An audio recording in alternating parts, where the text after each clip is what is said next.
Oliver Twist. Chapter 4. Fagin and his gang. Oliver was on his way to London. He had often heard the workhousemen say that London was where the poor could find ways to live. It was a perfect place for a homeless boy. It took Oliver 6 days to land in London. He traveled with a few shirts, some crumbs of bread, and 2 pairs of socks in his bundle. He begged for water at cottage doors and slept in meadows and haystacks. He felt cold, tired, and alone. On his journey, signs started to appear that beggars would be put in jail. This frightened Oliver a great deal and made him walk faster. But luck was with him when a man gave him a meal of bread and cheese. A woman greeted him with pity and sympathy and offered him what little she had. She had a son who was off wandering about in some part of the world. She hoped someone would treat him as well as she treated Oliver. On the 7th morning, Oliver made his way to the tiny town of Barnet. It was there that he met the strangest-looking boy. He was about his own age but had the manners and air of a man. He wore a man's coat that reached to his heels. His trousers hung off of him. "Hello," said the boy to Oliver. "How are you?" "Tired," said Oliver. "I've walked a long way." "Been walking for 7 days straight." "7 days," said the boy. "You must be hungry then. If you want grub, you shall have grub." He led Oliver to a nearby shop where they feasted on ham and bread. "Staying in London?" asked the strange boy. "Yes." "Got any lodgings?" "No." "Money?" "No." The strange boy whistled and put his arms into his pockets as far as the big coat sleeves would let them go. "Do you live in London?" asked Oliver. "I do indeed. When I'm home, that is. I suppose you'd like a place to sleep tonight?" "Please," answered Oliver. "I know a man in London. He will give you free room and board if you're with me." Oliver couldn't resist the offer of a free room. After that, he learned the boy's name was Jack Dawkins. My friends refer to me as the Artful Dodger.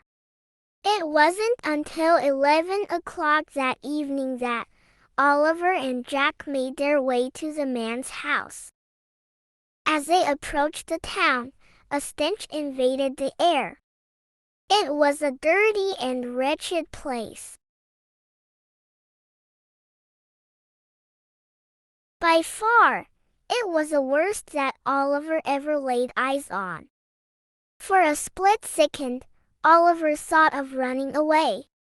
But in seconds, he was being pulled inside the house. "Who's there?" said a faraway voice. "Plummy and Slam," replied Jack. This seemed to be a secret password. It must have been the correct password because a man's face peeped out of a passage. "There's 2 of you." "Who's that?" "A new pal," replied Jack, pulling Oliver forward. "Is Fagin upstairs?" He didn't wait for an answer. Jack pulled Oliver up the dark stairway that had several broken steps. The ease of which Jack traveled up the rickety stairs led Oliver to believe that Jack had walked on them often enough. Once upstairs, Jack threw open the door to a back room. The walls and ceiling were black with age and dirt. There was a meal upon the fire and a table in front of it. Candles were on the table. Sausages cooked in the frying pan as a man stood with fork in hand above them. "This is him, Fagin," said Jack. "My friend, Oliver Twist." The man grinned. He took Oliver by the hands and called for everyone to gather around him. 5 boys scurried over. One was anxious to hang Oliver's cap on a peg for him. Another offered to put his hands in Oliver's pockets, so he wouldn't have the trouble of emptying them himself. "We're very glad to have you, Oliver," said Fagin. "Dodger, take off the sausages and fix Oliver a plate." Oliver's mouth watered when he saw his plate filled high with sausages. As he ate, he couldn't help but notice all the handkerchiefs hanging about the place. "Don't you be thinking about those right now," said Fagin as he handed Oliver a drink. Oliver took a sip and soon felt tired. It wasn't long before he fell into a deep sleep.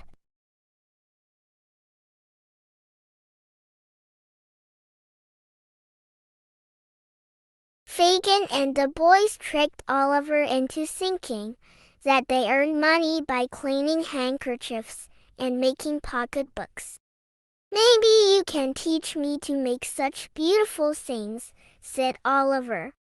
All of them roared with laughter. This puzzled Oliver. The odd games they played puzzled him too. Fagin would dress up and pretend to shop around the room. Then the boys would try to reach into his pockets without him seeing or feeling them. They even convinced Oliver to play this silly game.